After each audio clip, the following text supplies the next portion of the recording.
Greetings, everybody, and welcome back to episode 69 of Extreme Evocast, an all-purpose Pokemon podcast where we talk about news, trivia, and everything related to Pokemon.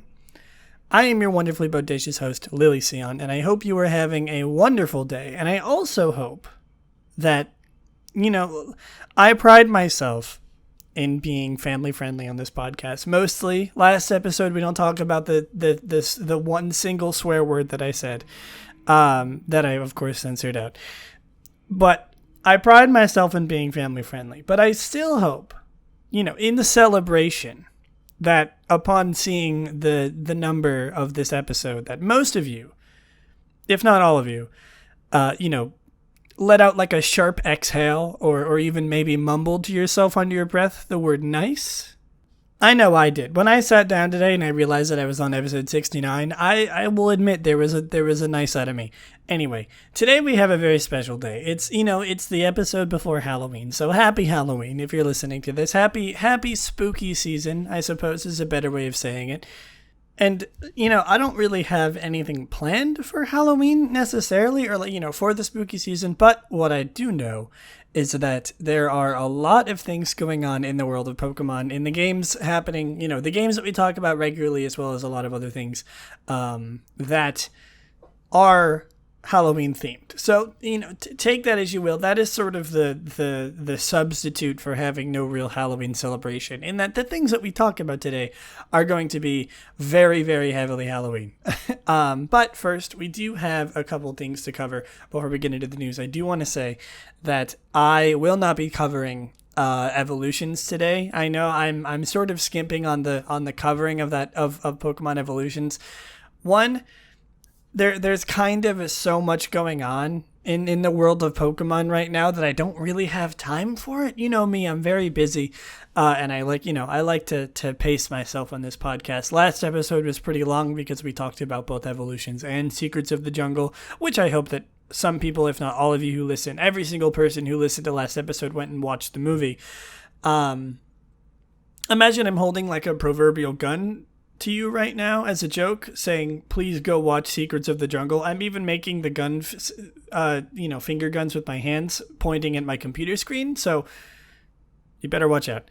No, but I will not be talking about evolutions today, mostly because we have a lot of things to cover. Some news coming from BDSP, as well as Legends Arceus. We have a couple new Pokemon to cover, well, forms of Pokemon. And just a lot of new updates for Halloween. So, forgive me if you're excited to hear me talk about evolutions. I will talk about it eventually. It's not really high on my priority list, if I'm being honest with you. Hold on, I'm adjusting my microphone. I realized it was sort of off to the side, so if my voice is a little muffled, that's why. Anyway, I'm gonna stop pittering around and actually get into it. So, there's some new things in the world of the TCG, which actually, again, I apologize before I get started. Hopefully by next episode, I don't know if it'll be next episode. If it's not next episode, it'll certainly be the next one. I bought Celebrations TCG packs. I bought 2 of them. They were like $15, so obviously I didn't want to go ham with them. I was really, really tempted to buy like the $40 box of like a bunch of stuff. But I didn't because I care about my funds.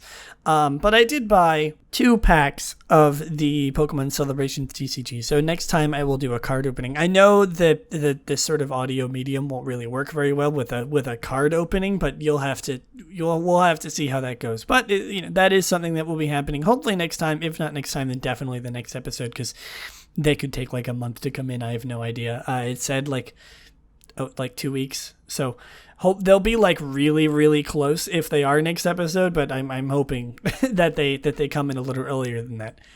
Anyway, speaking of the TCG, there are, of course, the 25th anniversary cards that are still sort of heavily in rotation in topics recently, and mostly because the album released like recently. It released like a few days ago. And because of that, they released 3 cards, special cards, which we don't know how to get them right now, but they are on the website. And they are special cards in that they are musicians that have songs in the P25 music album. We have a Post Malone card, a Katy Perry card, and a J Balvin card, who I'll talk about in a little bit. So, they're normal cards. Sorry, specifically they're Katy Perry, J Balvin, and Post Malone V. So they're like VMAX versions of themselves. I was kind of hoping that they would draw them like really big, like a VMAX Pokemon. But unfortunately that's not the case. Maybe they are. I don't know. We don't really have a sense of scale, but they could be absolutely massive. Who knows? But we do have Post Malone, J Balvin, and Katy Perry cards, which they have HP. They have attacks, they have types, they have, resistance, they have everything. They are essentially Pokemon. And I'm really, really hoping that one day we'll get like TCG Grand Finals and someone pulls out their like Katy Perry VMAX and just wins the game by throwing down Katy Perry onto the field. Could you imagine? I don't know. I don't know if they'll be legal or what. I mean, we don't even know if they're like available to get right now. There's no way of actually obtaining them at the moment, but that could change, and hopefully they're available to the masses, because I think that would be really funny. And it's also just pretty cool having these cards, collaboration, and they've obviously put a lot of work into the collaboration with these artists, so getting a little bit more recognition to them in the form of Pokemon cards is mostly funny, I think, to me, but it's something. I think there's something to be said about these. The art is cool. They've sort of been drawn in the style of Pokemon trainers, Pokemon cards. It's a very distinct style that is, I assume that means now that J Balvin, Katy Perry, and Post Malone are canon in the Pokemon universe.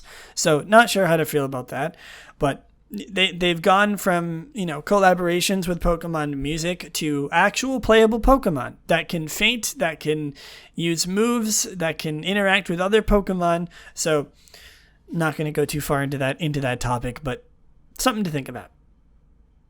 Speaking of the P25 album, we do have a new song added to it. Not added. It was probably planned before release, but still, with the release of the album, we got a new music video for the song "Ten Cuidado" by J Balvin. I had to think about it for a second because I'm not fluent in Spanish. What does that mean? I guess I can just look it up. I assume it means 10. Okay. It means beware. Beware? Oh. The 10 in Ten Cuidado is an informal second person singular, like two, affirmative imperative form of tener. It means be careful as in to ensure health, to take caution, and when saying goodbye.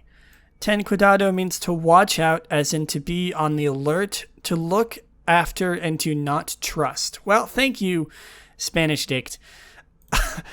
Why is it named that? I mean, okay, listen, I'm gonna be honest with you. The entire song, pretty much the entire song, is in Spanish. I don't know what it means, what he's saying, because I don't speak Spanish. But and by the looks of it, literally every single comment on the YouTube video is also in Spanish, so I'm a little bit in the dark on this one, but it's a good song. There's a lot of, there's like background vocals in the song going like Pikachu, and I thought it sounds really weird, but it's an okay song. It's good. It's not my style, which is most of these songs, but there's something to be said. And with the release of the album, we know all the songs on it. So it's, of course, Only Want to Be With You by Post Malone, Electric by Katy Perry, all the songs we've talked about. Take It Home by Mabel, who knows? I still don't know. Got 'Em by Vince Staples, a remix of Got 'Em. Oh, as well as a remix of Take It Home by Zoo. Wonderful by Sin, a wonderful remix by Zoo. Game Girl by Luann Ten Cuidado by J Balvin, Phases by Jax Jones with Sinhead Harnett, Believing by Lil Yachty, Art Show by Tierra Whack, and Reconnect by Yoffle, featuring Daichi Yamamoto and Amy. Can you tell that I'm white, by the way? You know, I apologize if I butchered any of the pronunciations of these artists, but I am a white person, so I don't really, it's. Anyway, moving on. It's good to see that the album is released. I don't think I'm gonna buy it. I mean, I can get it on Spotify. Oh, it's digital only. Okay. Well, I'm probably gonna add it to my Spotify listen. Listen to some of these songs. Maybe I'll talk about some of the rest of them before we eventually. I'm not sure. Not today. Obviously, we have a lot of things to talk about, but maybe eventually I'll go over the whole album. I don't know. We'll see. No offense to P25, the album, but the inanimate object, but I'm kind of happy it's released because I'm a little tired of talking about it. It's my choice what I talk about, but still, I feel like I'm sort of obliged to discuss it whenever it comes up. We can just sort of leave it in the past and maybe I'll talk about some of the other songs in the future, but I'm not necessarily too sad to not get to talk about new song releases. Anyway, let's move on from the album. We are getting a Shiny Zacian and Shiny Zamazenta release in Pokemon Sword and Shield, which is the first time these Pokemon are ever becoming shiny. You can get them from October 22nd, which of course is already passed, through November 11th. That's only Shiny Zacian, and then Shiny Zamazenta through November 12th through November 28th, which is a long time. So pretty much for the next month, you can get both of them.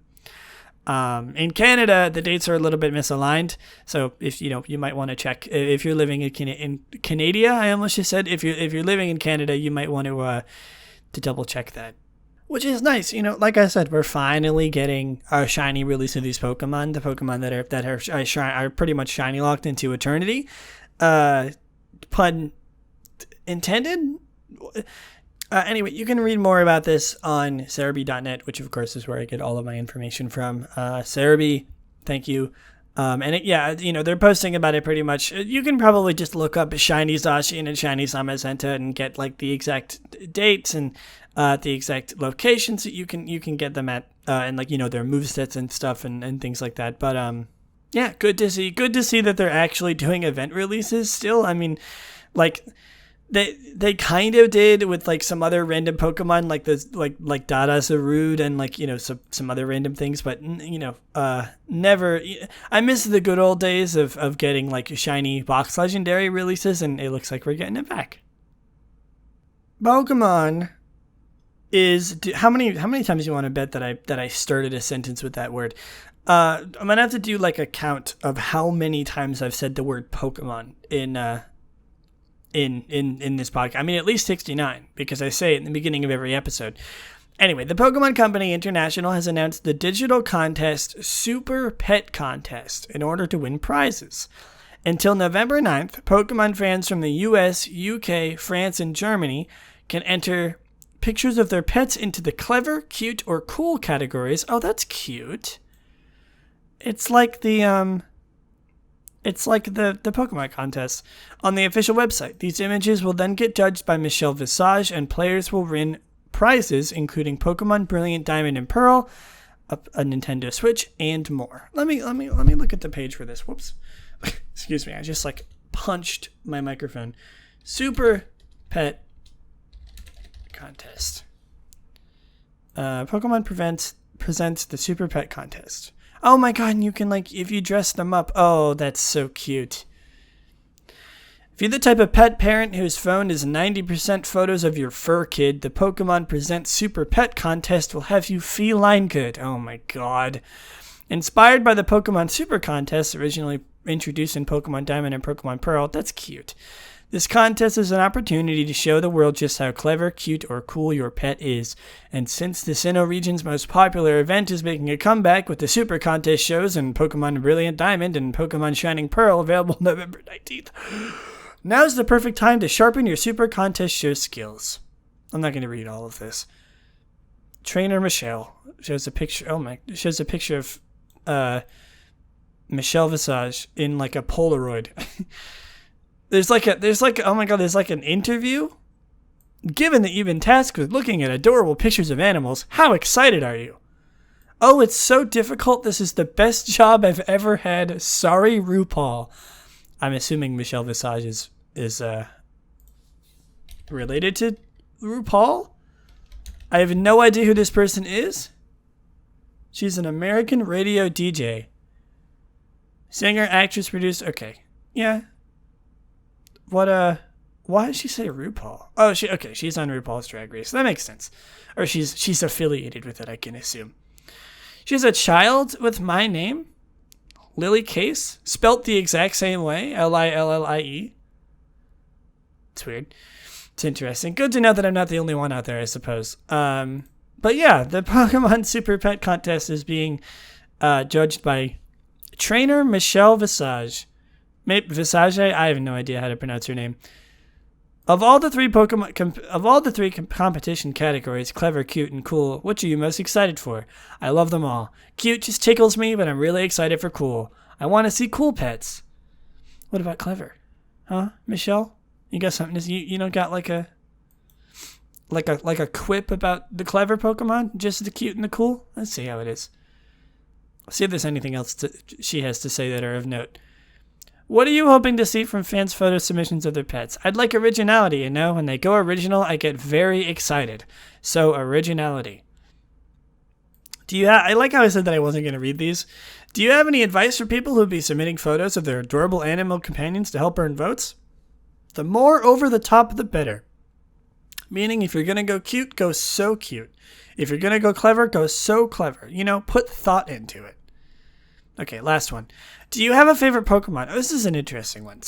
If so, how would you photograph it to maximize the Pokemon's cuteness? Well, they're all cute. Even the not so traditionally pretty ones are still cute. So we all know that Michelle loves Lopunny. So why did she talk in the third person? So how would I maximize? It's like I. So we all know that Michelle loves Lopunny. Okay, weird.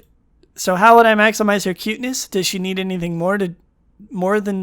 does she need anything to... Oh my god. Does she need to do anything? Hold on. Is she talking in the third person again? Does she need to do anything more than just be, no, I don't think so, she's perfect. Michelle, you just said to go over the top. You're not going to add like a special flair. You just get like just a picture of a Lopunny. You just said, if you're going to go cute, go so cute. I mean, I guess that's implying that her Lopunny is already literally the cutest thing on earth, and she doesn't need to alter it in any way. I'm looking more into this than I think I should. But, if you have, what did it say? If you're the type of parent whose phone is 90% photos of your fur kid, the Pokemon Presents Super Pet Contest will have you feline good. Yeah, I don't think I'm gonna participate in this mostly because I don't have any pets right now. I think that pretty much disqualifies me from competing. But if anyone out there listening has like the most adorable pet of all time, then go ahead and submit. Or I suppose if you also have the cleverest and the coolest pet of all time. Okay, now that we're done talking about cute pets, things that warm people's heart, I'm going to get mad, okay? I'm getting mad here on this Pokemon podcast. And if you know me, if you know this podcast, there's only one thing that there's only one thing that makes me mad, and it's Pokemon Quest not being updated in America. Or anywhere else in the world other than China. And okay, listen, I know what you're thinking. Here she goes again, talking about Pokemon Quest again. But listen, I have my reasons this time, okay? Not only have they added Johto Pokemon, following several teases, it has been confirmed that in addition to the continual add of Johto Pokemon to the game, the Chinese version of Pokemon Quest is adding its first Unova Pokemon.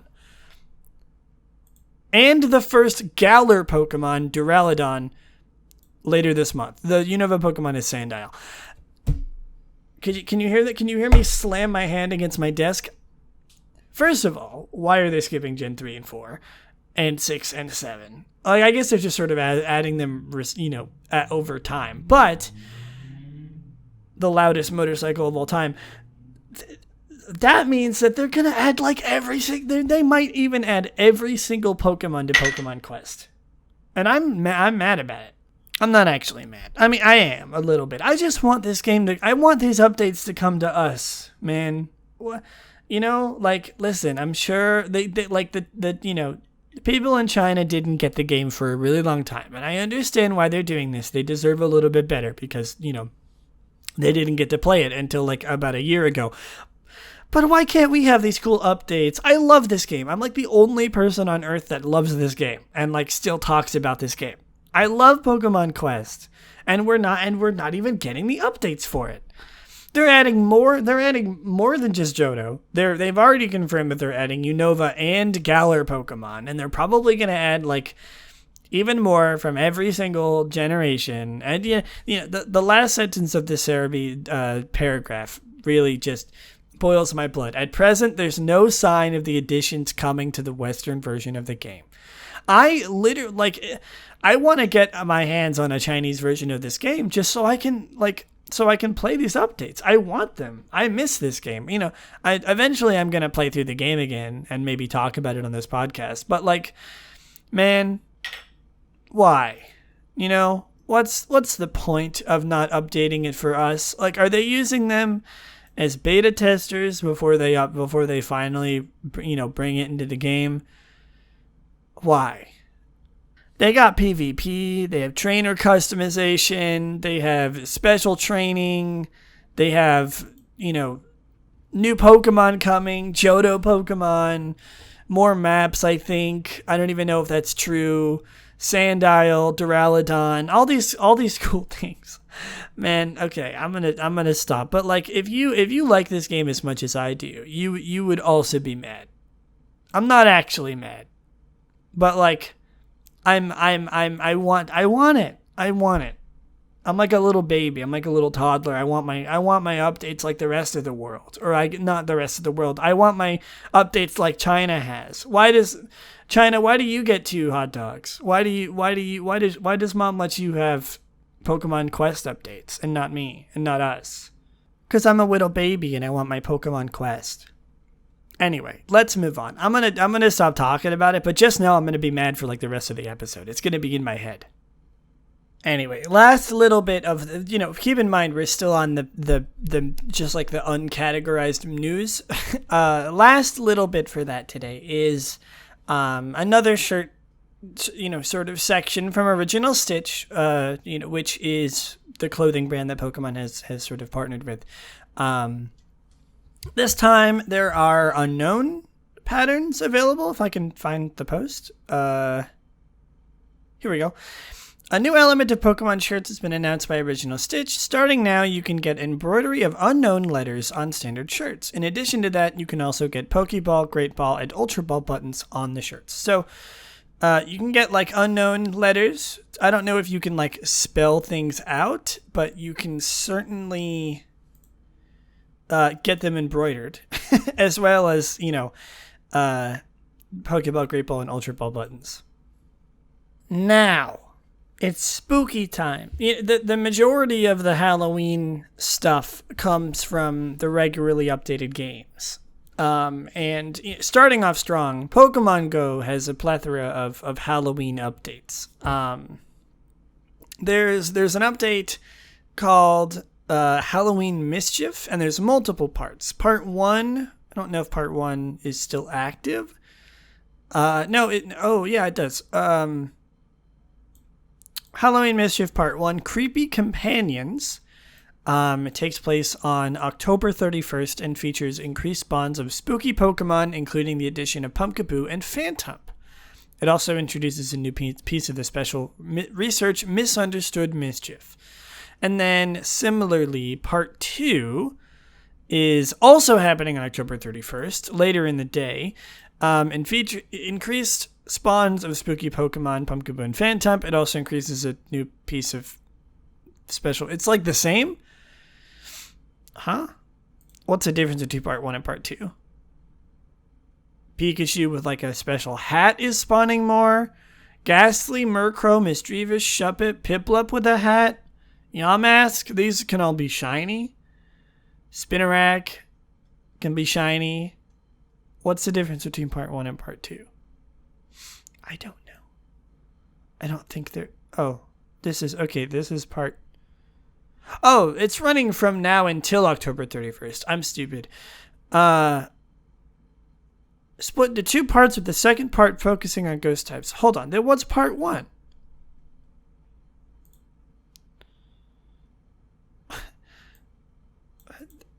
Okay, the page just goes to part 2. Is part 1 not active? Is that why?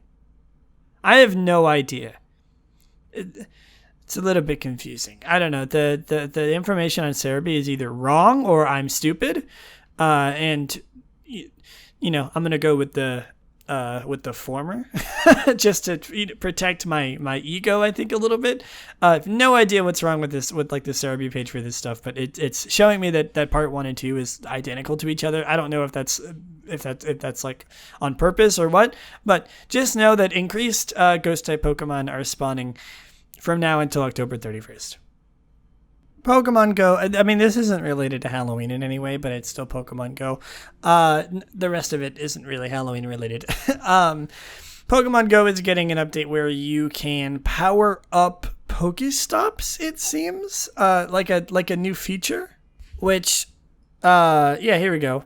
Niantic have announced a group of features in Pokemon Go. First is the ability to power up a Pokestop or gym. This is done by scanning a Pokestop or gym in AR. When a Pokestop is powered up, it will give better and rarer items that will only last for a certain amount of time. The higher the level, the better the benefits and the longer it lasts. This is currently live for testing in New Zealand for players 20 and above. In addition to this, trainers will start getting nickname suggestions. There will be trainer tips and new egg hatch updates, including the option to skip the hatch animation. Oh, nice. Finally, there will be a new special research story introducing new trainers into Go. All of this will be in the coming months in certain parts of the world. That's cool. Just sort of some quality of life stuff. The Pokestop level up situation will be good for like really, really popular places. If you're like in a group of people, everyone can power it up and everyone will get really good items from it. I like that a lot. That's sort of it benefits people who are walking around in popular places, which I guess Pokemon Go already kind of does. But still, the more the merrier. Last up, 2 things with Pokemon Go. First of all, the next community day has been revealed, and it is Shinx. What day is that coming on? It was revealed recently, I'm pretty sure. Yes. Next Pokemon Go community dates. The first will take place on November 21st, which is Shinx. And what else does that say? Actually, I just sort of looked. Then on December 18th and 19th, there will be another weekend community day. So it's like the big one of all the ones throughout the year. Okay. So last one for the year that isn't like the big collection of them is Shinx.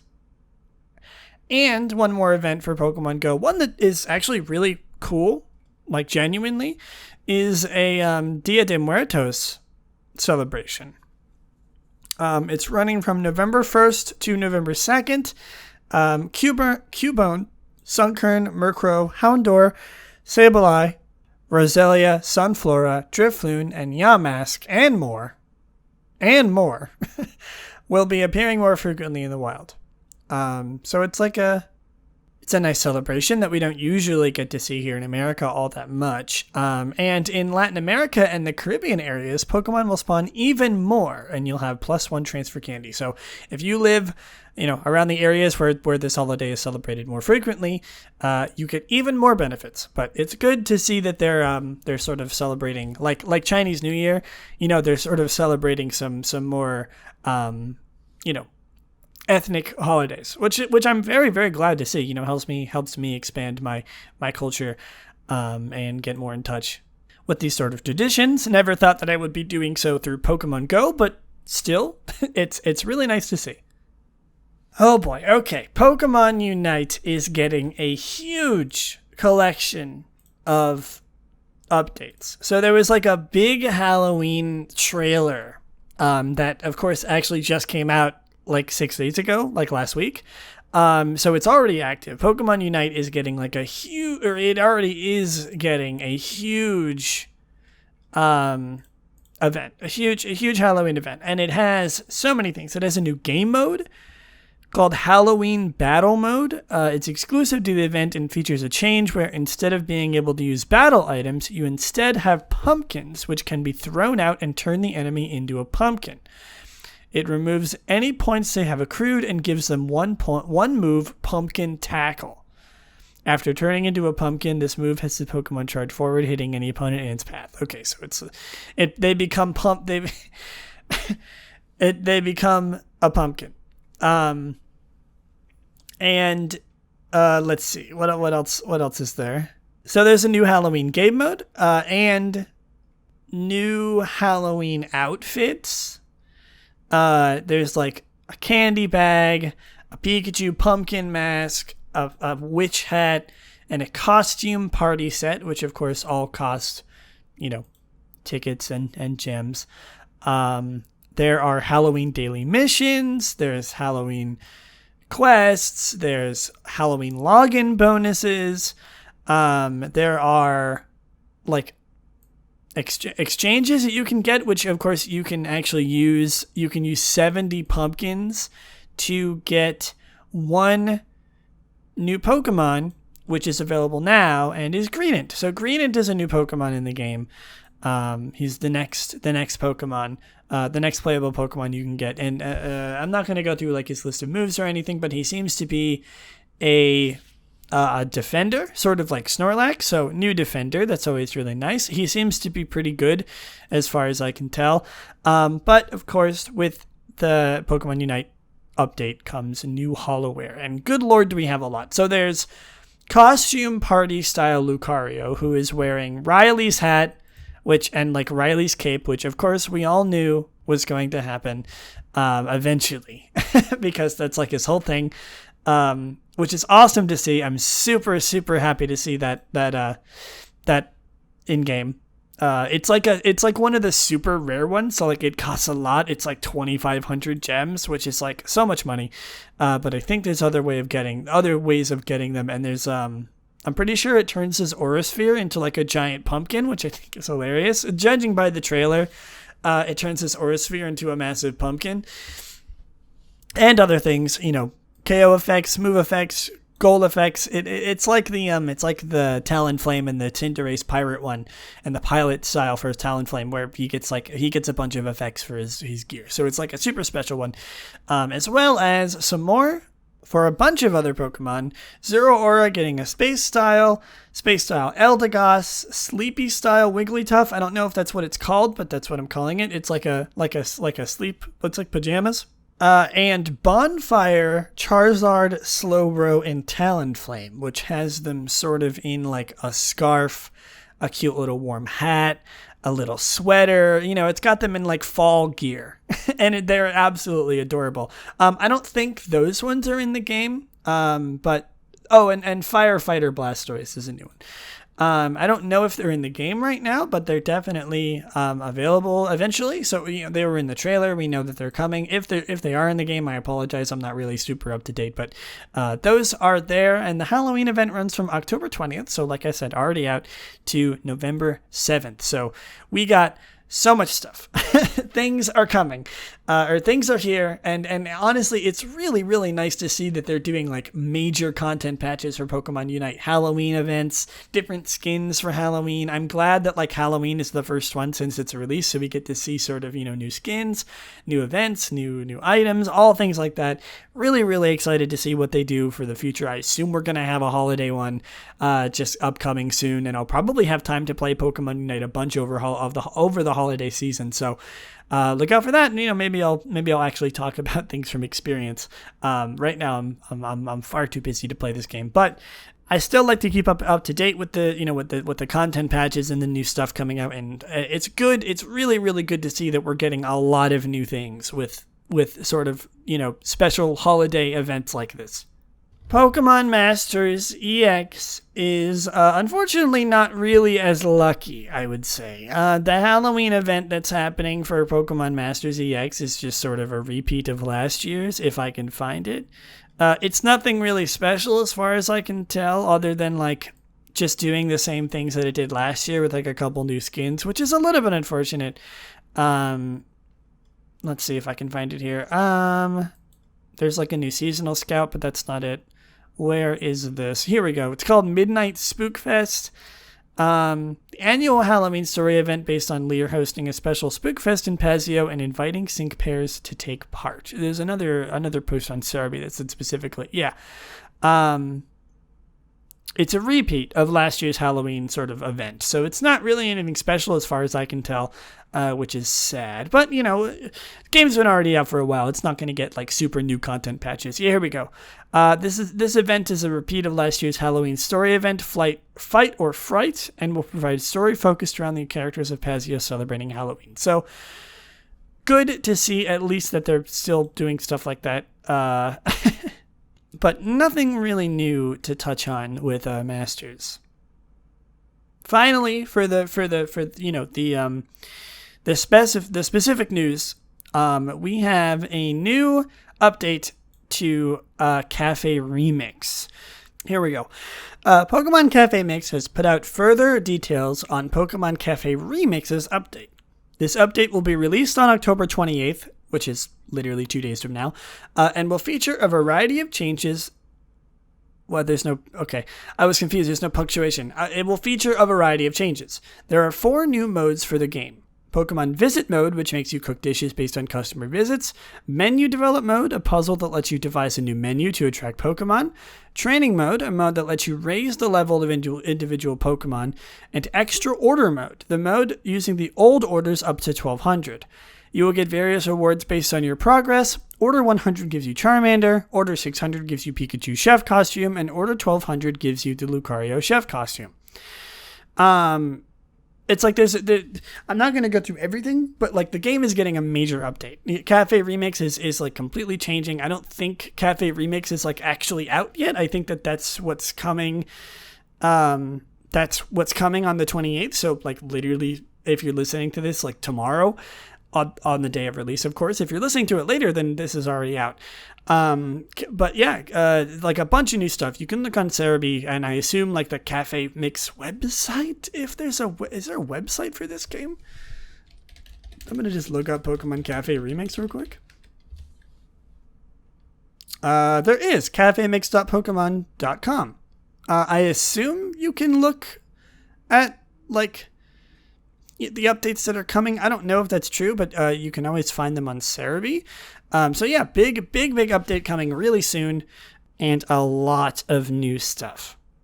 All right, so that's it for the news. But we have a little bit of merch to do. No plentiful plushies today. There was not nearly enough plushies to actually talk about, so I've sort of just merged them. So it's time to talk about merch, as if you needed more Pokemon merch. And speaking of Pokemon merch, actually, I'm wearing some Pokemon merch right now. It sounds like I'm just flexing, but it's the if you remember last time, I bought a lanyard live on the podcast, and it's here, and I'm wearing it right now. I've been wearing it since it came in like a couple of days ago, and I love it. It's really good. It's like genuinely a really good lanyard. I really enjoy it. So, if you needed any more of like a, like a reason to listen to me when I talk about merch, I have bought some merch that I looked at online on this podcast, and it turned out to be fantastic. So obviously that means everything I recommend to you will be like, top class. Anyway, let's look at what we have today. Of course, this is an audio medium, so if you want to find more of these things, you can go on PokeJungle, or most of these things are on the Pokemon Center online, the Pokemon Center store website. First up, we have Halloween figures, metal wall art, clothes, and gym badge coasters added to the US and Canadian Pokemon Center Online. This is coming from PokeJungle, a lot of the place where I get most of my merch ideas and posts. They post pretty much every time there's a new merch released on the Pokemon Center, so I use that as a resource. Let's look. New releases. There's let's see, sort by newest. I guess there's like Mimikyu card sleeves, Charizard card sleeves. I don't know if this is up to date. Here we go. Story of Drifloon, Story of Banette, Story of Phantump, Story of Zorua, and Story of Mimikyu. They're like little books with Pokemon inside of them, and they're sort of embroidered with like a story of these ghost type Pokemon and where they come from. What's their whole deal? As well as an 8-pack of Kanto Gym Badge coasters. Oh, these are nice. These are in the same style as the lanyard. I wonder if I should take that as a sign and purchase them. And what else did it say? Metal wall art. Here we go. Yeah, the where is it? Pokemon Center Scary Stories posters. I think this is what they're talking about. Oh, it's the stuff that's embroidered on the books. It's like the stories behind the Pokemon. Shows like a Zorua with Zoroark, the story of Phantump, the story of Banette. It's cool. It's interesting. They're nice. They look really cool. Next up, there are... There's like a bunch of different things with this one. So it's called the Knocked Out Pokemon line on the Pokemon Center. And PokeJungle shows like a bunch of different things. There's keychains of like Knocked Out Dragonite, Scorbunny, Togekiss, Spinda, Larvitar, who like isn't knocked out for some reason, Gengar, Snorlax, Poliwrath, very round Pokemon, Pikachu. There's a pencil case of Scorbunny and Spinda, and they also doubles as an armrest. There's stationery and accessories. Oh, that's cute. I just realized one of the keychains, it's like a little revive. I was wondering what that was. It looked like a star. It's a Max Revive. There's stationery, napkins, pins, stickers, laundry pouches, clothing items like a knocked out Dragonite sweatshirt, a hat, a Spinda sleeping face mask, a Pikachu AirPods case. Hold on a second. I have AirPods. Yo, hold on a minute. Is that like for sale? How much is that? I have been looking for an AirPods case. Hold on. Am I gonna buy another thing on this podcast? Knocked Out Pokemon case. AirPod case. Riveting. Very riveting discussions, I know. Here, hold on. Let me just look at Pokemon Center. I don't think I'm gonna find it on Google. Knockout collection. Nope, that's not right. That's like the TCG. Knocked Out. Show me Knocked Out Pokemon. They're not there. Are they on Pokemon Center?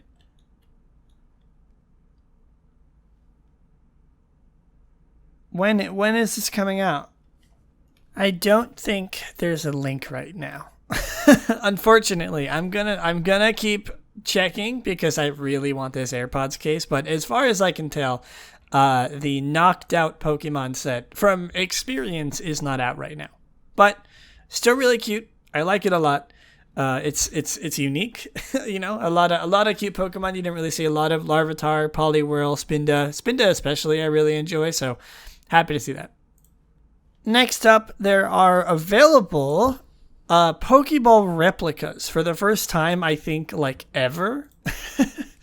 PokeJungle says, feast your eyes on the latest Pokeball replicas from the Wand Company. Pre-orders for the Dusk Ball will start soon, while Premier Ball is scheduled for holiday launch, and Heal Ball will be released in 2022. I don't think they're online anywhere, but I'm looking at the Wand Company, makers of the finest hero prop replicas and collectibles. They have a website. Is it on their website? I'm doing a lot of, oh yeah, here we go. Hold it. It's like on the front page. Wow, these are cool. I was going to say, are these like, how, oh man, these are really high quality. How much are they? I sound like I'm sponsored. How much are they? The Pokeball pre-orders started 30th of November 2020. Master Ball has been out. Great Ball's been out. Ultra Ball's been out. Dusk Ball, here we go. Do they have a price?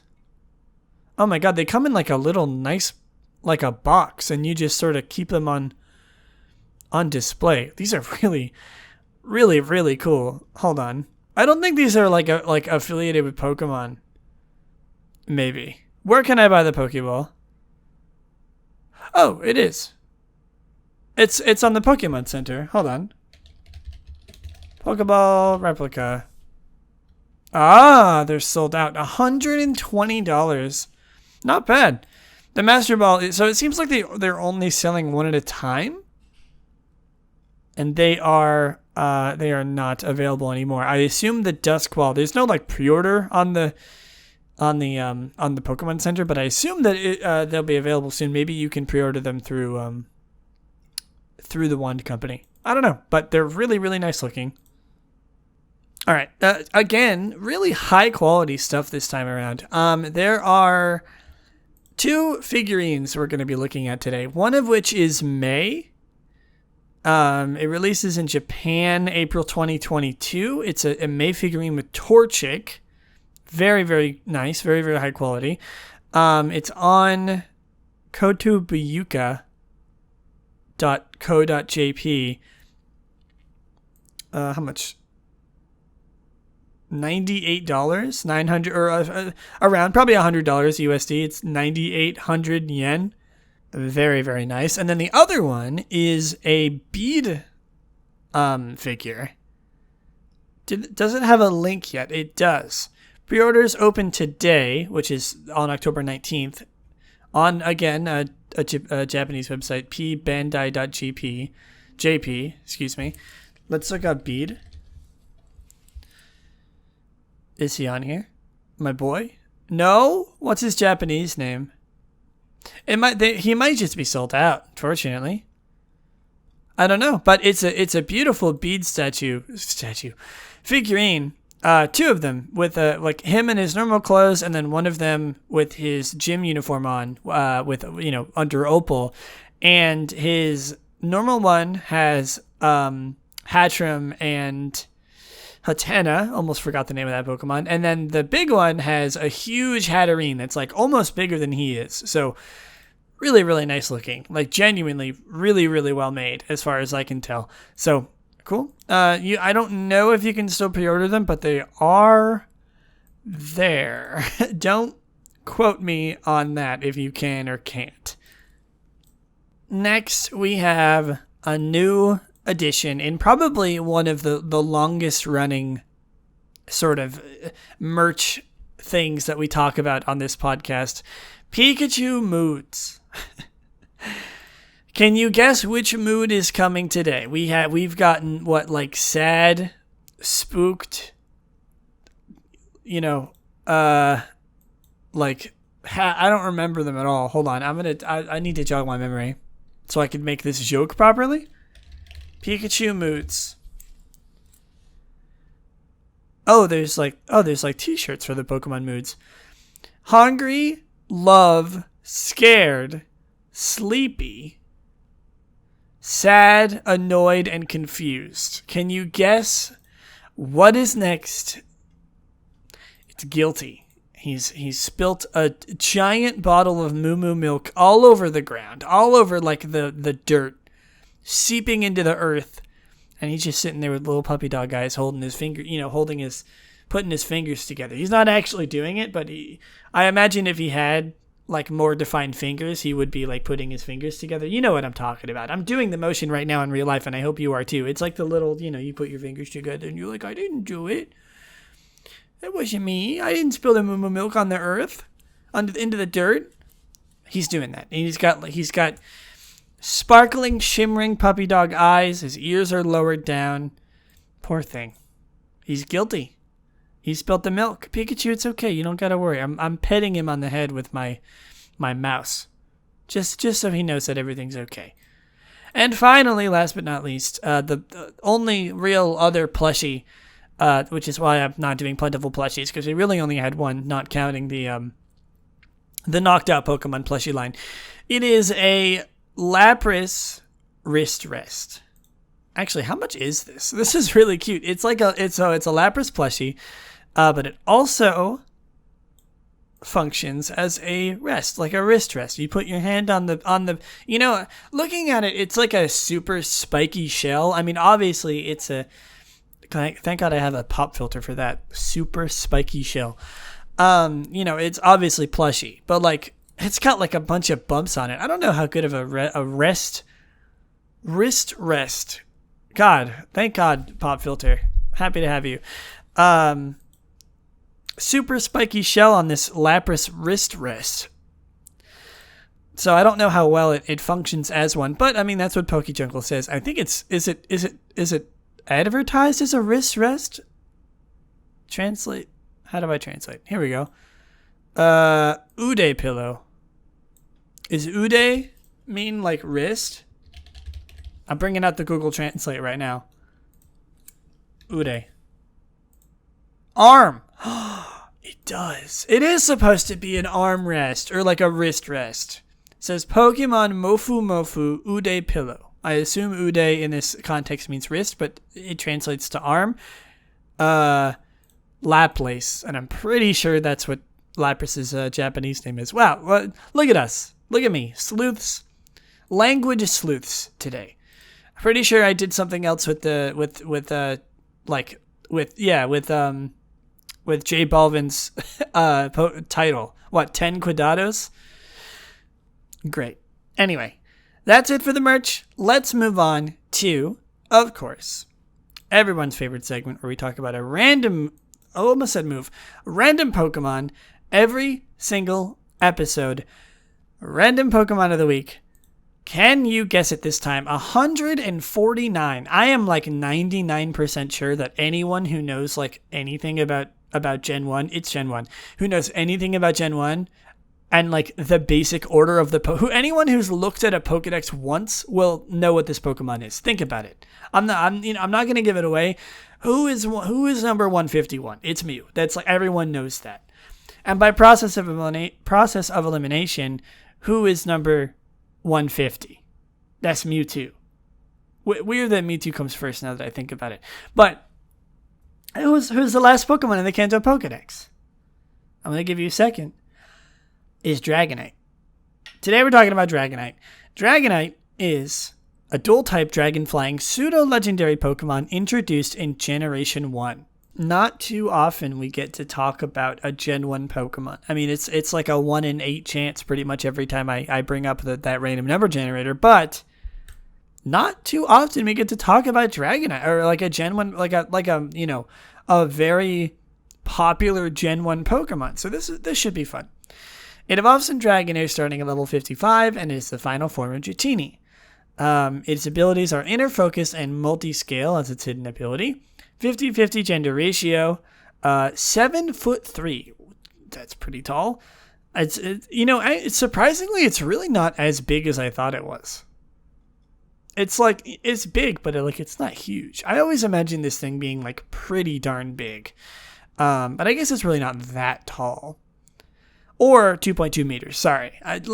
You can go back and listen to my to my like, oh man, I didn't know it was so small spiel if you use the metric system, or if you don't use the American system. Sorry to clear up any confusion there.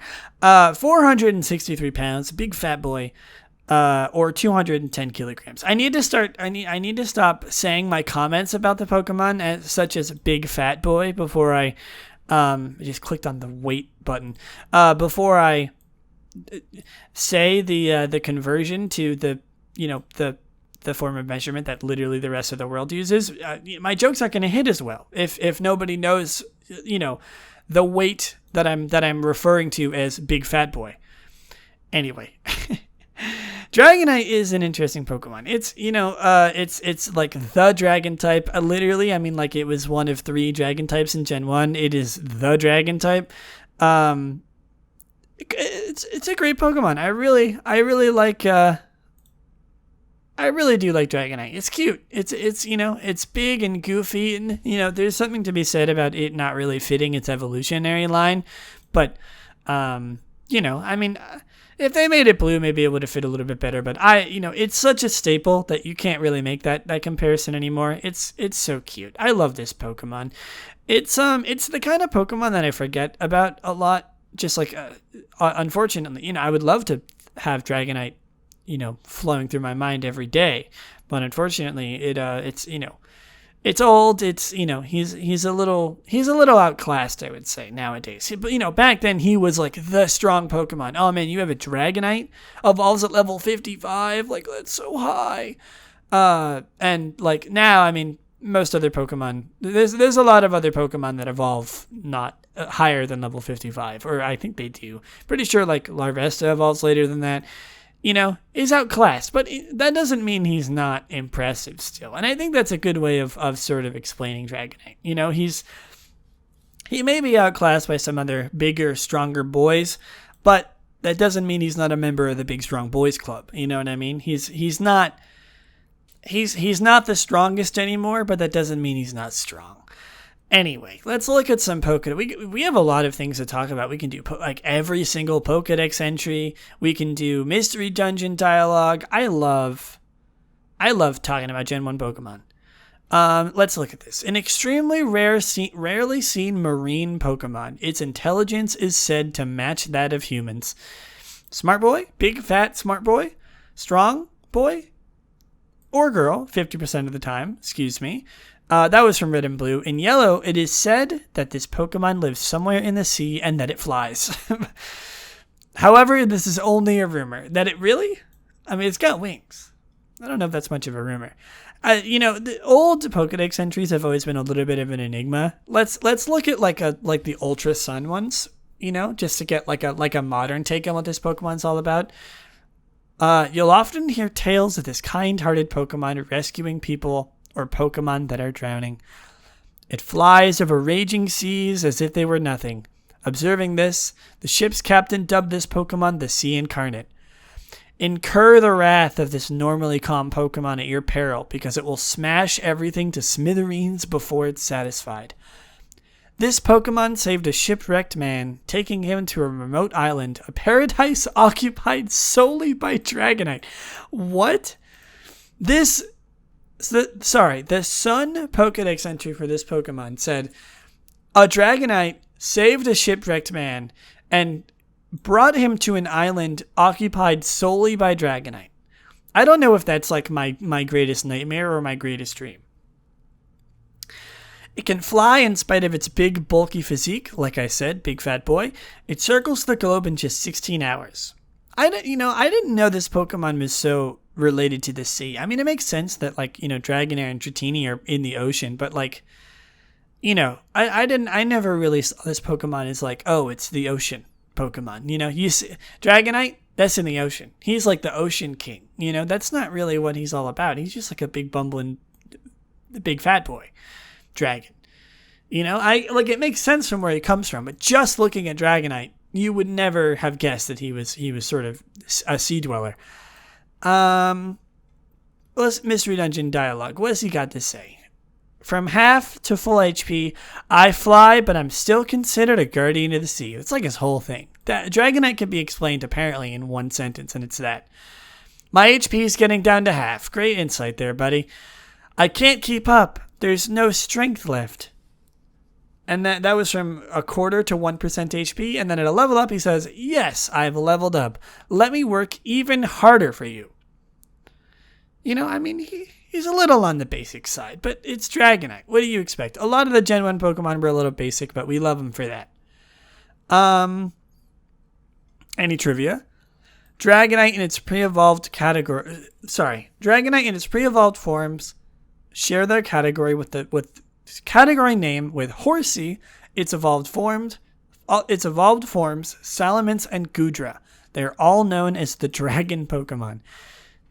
I could have guessed that. In yellow, Dragonite's catch rate was changed from 45 to 9, even though Dragonite couldn't be found in the wild. In all later games, its catch rate was changed back to 45. Dragonite was designed by Shigeki Morimoto. The Dragonite skeleton in Nacrene City implies that Dragonite is an ancient species and that it is seemingly unchanged over millions of years. He's perfect. You don't have to change him at all. He's just a big fat boy. That's it. Why would you ever change such a perfect creature? Kingdra's Pokédex entry in Pokemon Sword mentions Dragonite, which was unavailable prior to the release of the second expansion of the game, the Crown Tundra. Hold on, let's look at this. Kingdra? What's he got to say? What has Kingdra got to say about Dragonite? In what, Sword? With the arrival of a storm at sea, this Pokemon will show itself on the surface.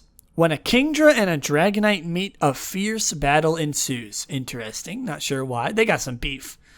They got some drama going on. They both think they're the king of the ocean. Dragonite doesn't have king in its name, but literally every single Pokedex entry seems to suggest it. And Kingdra's he's the king of the sea. He's got king in his name. So I understand why they fight. Dragonite is the only species owned by one of Ash's friends that Ash himself would later catch. Does he really catch a Dragonite? When does he catch a Dragonite? First Pokemon caught by Ash in Pokemon Journeys. Oh, is that the new one? Oh, yeah. Well, the first Pokemon spoilers, I guess. The first Pokemon he ever caught was a Dragonite in Journeys? That's interesting. I didn't know that. Well, I'll have to watch it. Eventually I will watch it. That's interesting. I didn't know that he did that. Well, cool. Good to know.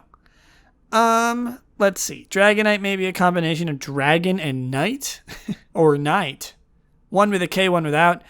Could also refer to Draconite, a mythical stone said to be found in the heads of dragons and are primordial in shape. Pyramidal in shape. Sorry. Similar to Dragonite's horns. Cool.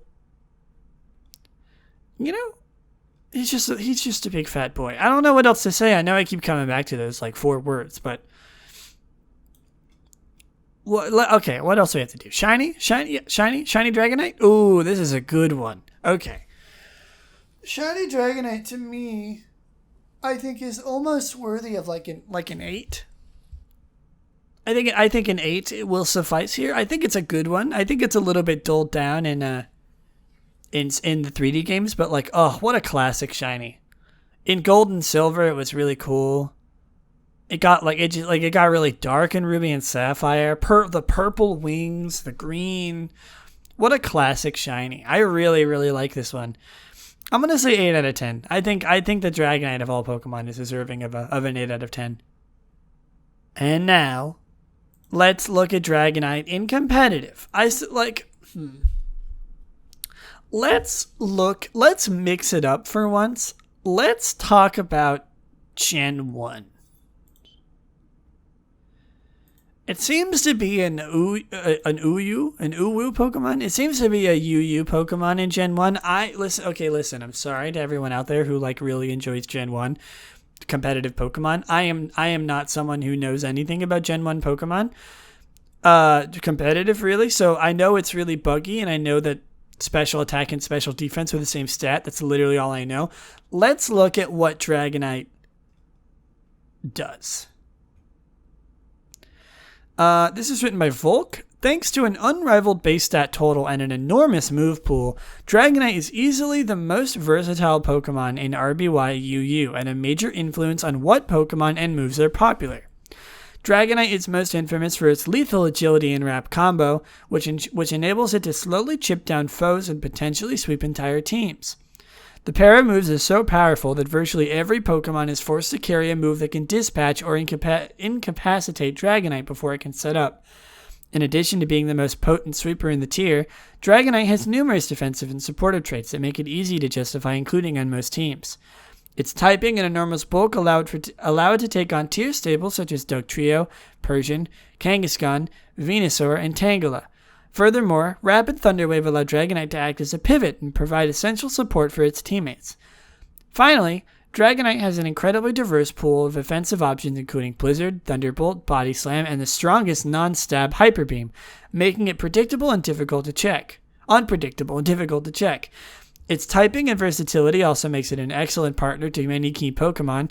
Those that fear Dugtrio and other physical attackers like Electabuzz, Haunter, and Persian appreciate it, and do those that benefit from paralysis spreading, like Urdakuno, Kangaskhan, and Golem. There's like way more to this. Like that was only like half of it. I'm not gonna read that though. So oh my god, like looking at the sets for Gen 1, I forgot that there's like no natures, no abilities, no held items, no EVs, no IVs. It's just, well, literally it's just 4 moves: Agility, Wrap, Blizzard, and 4 choices between Thunder Wave, Hyper Beam, Body Slam, and Thunderbolt. Wow. So it's really good in the UU. Obviously we're mixing it up a little bit talking about Gen 1, but I've been finding a little bit of an interest in Gen 1 competitive and watching some videos about like why certain things are banned, why certain things are good, etc. Dragonite's pretty good, it seems. I mean, he's like a staple of the UU tier, which is what, like just below OU, so pretty good. He can be in OU apparently. It's like he's obviously not as good, but like I think he can still do stuff. And of course, this is when obviously this is just like basic Gen 1 knowledge, but like keep in mind, this is when moves like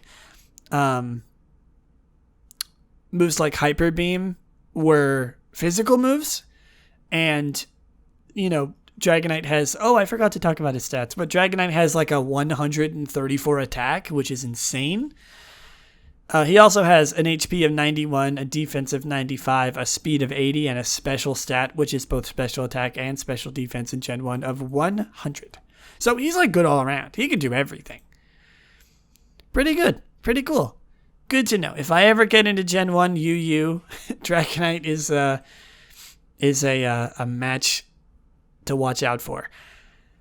All right, finally, before we end it today, we have to talk about the main topic of today, which really isn't that much. I've done a lot of stuff just sort of going in more depth about stuff that I normally don't go into, and I like this formula, but we do have a bunch of new news. Not like a whole lot, but it's certainly enough. So I'm going to talk about BDSP first, just because I think it's the most lackluster of the two in comparison right now. And it's funny because BDSP got like the most content. We got a trailer for BDSP, I'm pretty sure like yesterday.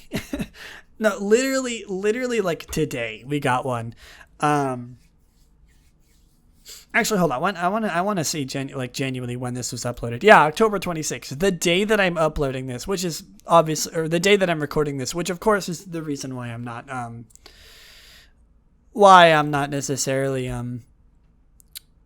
talking about evolutions, because this stuff sort of came out right at the last second. But we got a trailer for BDSP today, and it just showed a bunch of stuff that we kind of already knew were going to be in the game.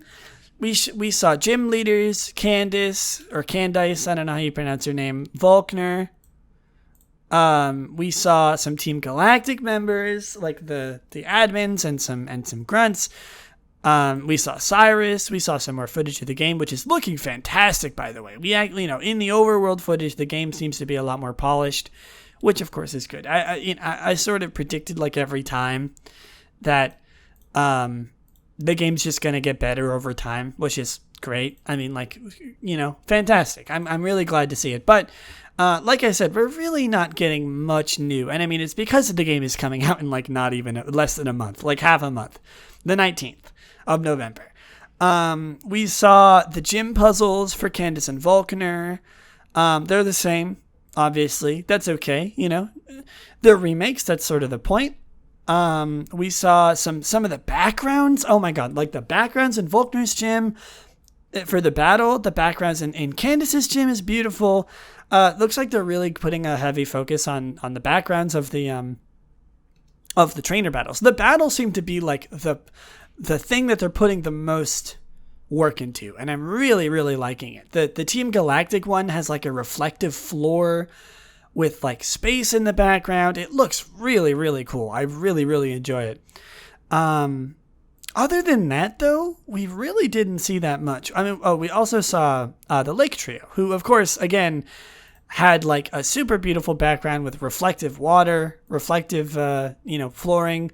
We saw the inside of the Lake Trio, the Lake Guardian place, just like the original games. That's sort of what obviously it's a remake of the game, so saying just like the original games is kind of redundant, but like that's pretty much all that we saw today was stuff that we knew it was coming, but it's good because it just sort of confirms that things are just like they were. And I'm glad about it. I'm really, really happy about it. The game looks fantastic so far. Really, really excited for it. All of the backgrounds they're showing and all the features of the game that are coming back look beautiful. I love it. It's so good. So good. As well as there is you can get platinum outfits through a mystery gift until February 22nd, and it seems like you can get a Manaphy egg until February 21 through mystery gift. Early purchase bonus of a Manaphy egg. Early purchase bonus. Cool. Very reminiscent of the Manaphy events that they did in the past with Pokemon Ranger, stuff like that. But the big thing that we're talking about today, BDSP, it looks good. I'm excited for it, but new Pokemon content is what we're all here for. And the new Pokemon content is new forms. We really only have gotten two new forms today. No like huge Pokemon videos. There was we got like an encrypted, like damaged video, which looked great, by the way, once it was restored. That was like, oh man, someone exploring through the mountains and interacting with this like crazy Pokemon that we had no idea what it was. He mentioned like, oh, is it a Growlithe or a Vulpix? What could it be? And then when the video was restored and they posted it like a couple days later, we saw the new forms for Zorua and Zoroark, which are Pokemon that I hold deep to my heart. So I'm very, very, very happy to see Hisuian forms of Zorua and Zoroark. And they look so good. Like, beautiful. They're normal and ghost type. And, oh man, they're so cool. I even have, here, hold on. I retweeted it on my Twitter. I have a lore. I made a joke about it, but I want to read you the lore of Hisuian Zorua and Hisuian Zoroark. Zorua says, reborn as a ghost type using the power of spite. The Zorua migrated to the Hisui region after being driven from other lands by humans, who shunned the Pokemon for manifesting uncanny illusions. But the Zorua perished, unable to survive the harsh Hisuian environment and strife with other Pokemon. Their lingering souls were reborn in this ghost-type form through the power of their malice towards human and Pokemon. And then Zoroark says, cursed illusions erupt forth from its voluminous coat. The spiteful power emitted from Hisuian Zoroark's long, writhing fur projects terrifying illusions, and it can also inflict physical harm upon foes, damaging their bodies from both inside and out. And the illusions that baneful fox Pokemon projects have expressions of such utter malice towards every last thing upon this world that those who see them are said to be driven mad by the terror. Jesus Christ. So, extremely dark Pokemon. Wow. God. I love them so much. They're so cool. Fueled by malice and spite. They've been reborn in this horrible form. It's crazy. They're so cool. I'm really, oh man, normal and ghost type as well. Such a cool combination of type. We've never had a normal ghost type Pokemon. It's immune to both of its types, which is really interesting. It's a ghost type that's not weak to ghost, which is really cool. It's immune to normal and ghost. That, like, oh man, such a cool type combination. I love what they're doing with the Hisuian forms. Such good, what's the word I'm looking for? Inspiration. They're so creative. I love them so much. And, obviously, Zorua and Zoroark being personal favorites of mine really is like the topping on the cake. What else do we see? Oh yeah, there's a similar to the Manaphy egg and the platinum gear. You can get a Baneful Fox mask from pre-ordering the game. Early purchase bonus that you can get until May 9th, 2022. Which is a long time after the game releases, so it's just a mystery gift. So you can get the Baneful Fox mask, which is a Hisuian Zoroark mask that you can wear on your head until May 9th. So pre-purchase bonuses all around. I love seeing it. So good. I could talk about these forms forever. They're so cool. They're so interesting. There's so, for the future of Pokemon Legends Arceus, I cannot wait to see what else they reveal about this game. What new forms, what new Pokemon we're gonna get. Such creativity, such interesting designs. Oh man, I'm gonna stop myself here because they're just so cool. Anyway, not too much on the radar today. We had some BDSP news. We had some new forms from Legends Arceus. We got a lot of Halloween specials from all of our other games, non-main series games like Pokemon Go, Cafe Remix, Pokemon Masters, everything. A lot of new Pokemon Unite, new Pokemon, a lot of cool stuff. A lot of Halloween celebrations. And I hope you enjoyed this sort of spooky Halloween. I guess Hisuian, Zorua, and Zoroark are fitting enough for the Halloween episode. They're pretty gosh darn scary as far as I'm concerned. But before we end it today, we do have one more segment to do. And if you can tell by my voice getting hoarse, this has been a long episode. It is everybody's favorite segment where we talk about a random move every single episode.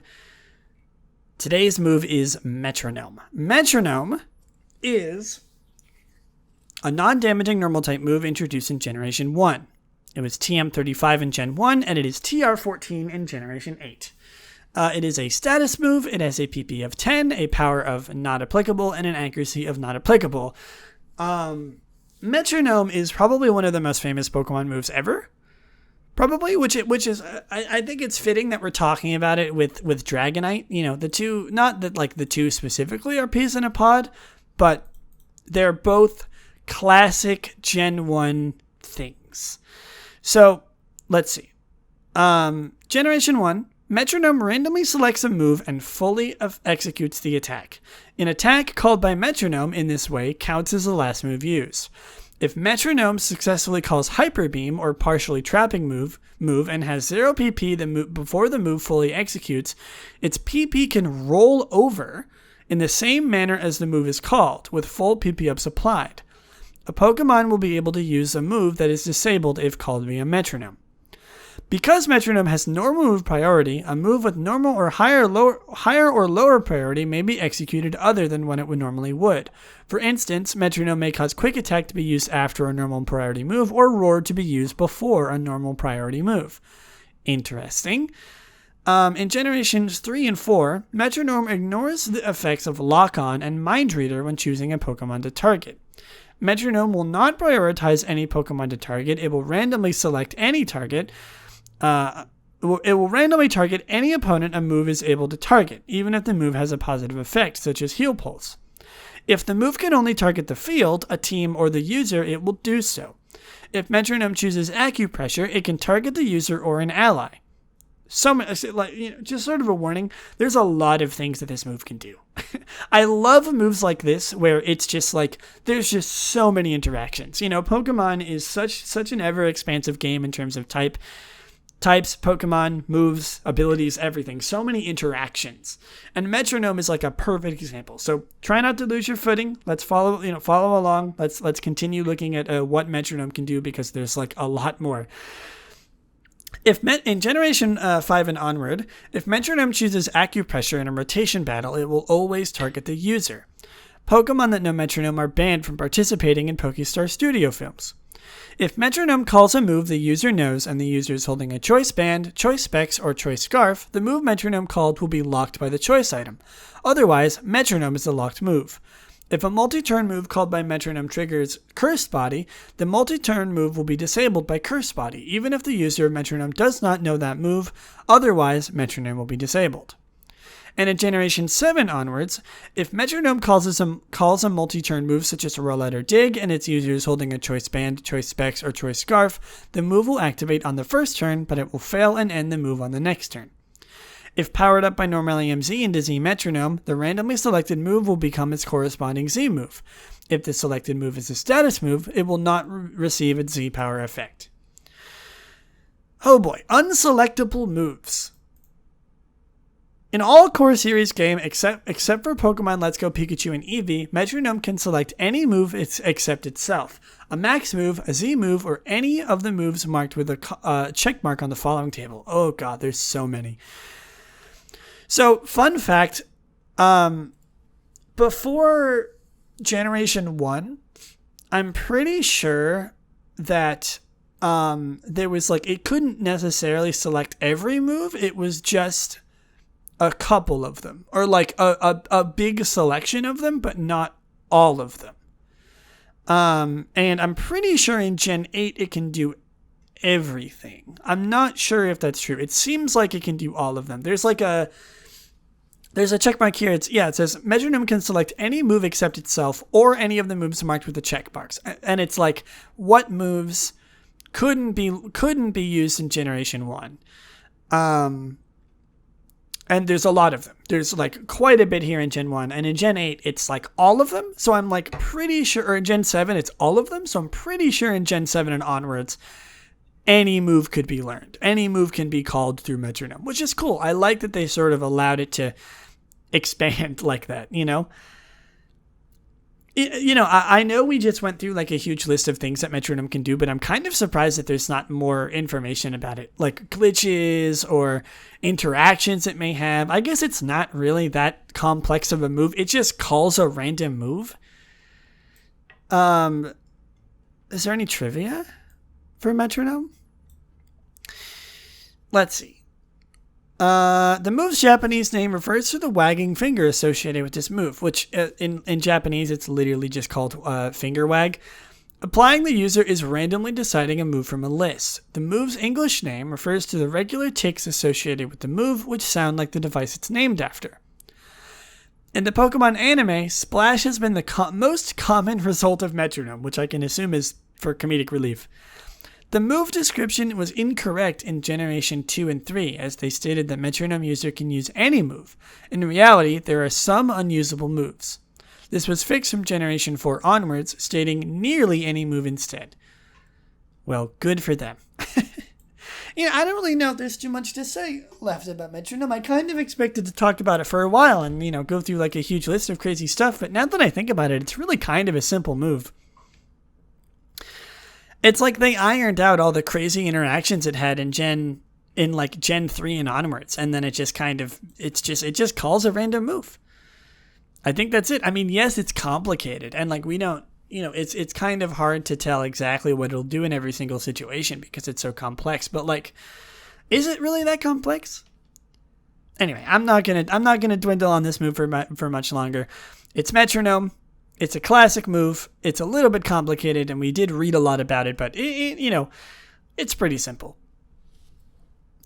Anyway, thank you guys so much for listening. I hope you have a wonderful spooky season. I hope you go out for anyone who's young enough or whatever your age is. I'm not going to judge. Goes out for Halloween, dresses up, has a great time, goes to some Halloween parties, gets some candy. If you're older, maybe get drunk. Halloween's usually the time for that. So, play all these Halloween updates in these games. It's a good spooky season for Pokemon fans, I would say. And just for everyone in general. Good time of the year.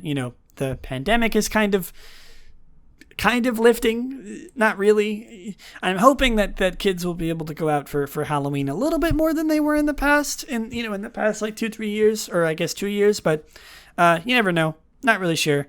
Still, though, I hope everyone who listened to this has an amazing rest of their day and an amazing Halloween season. Reminder that I am going to be streaming. I've sort of been taking a hiatus from streaming because I have not had the time. School has been keeping me way too busy. But I will be streaming Brilliant Diamond and Shining Pearl on the 19th when it comes out, on that Friday, and then also that Saturday most likely. If not, I might be getting a new job soon, so I don't know if that's still going to hold up then. Obviously, you can follow my Twitter at Lillieceon, Lillieceon. If you want updates on that, I'm definitely going to update my Twitter if I can't stream on those days. Or follow the podcast at Extreme Evocast if you want updates on when episodes are released or just general news about the podcast. Go watch my streams for BDSP on the 19th at twitch.tv/Lillieceon. And follow my Twitter while you're at it, like I said. Other than that, I hope you have an amazing rest of your day. Thank you so much for listening, and I will see you in the next one. Bye!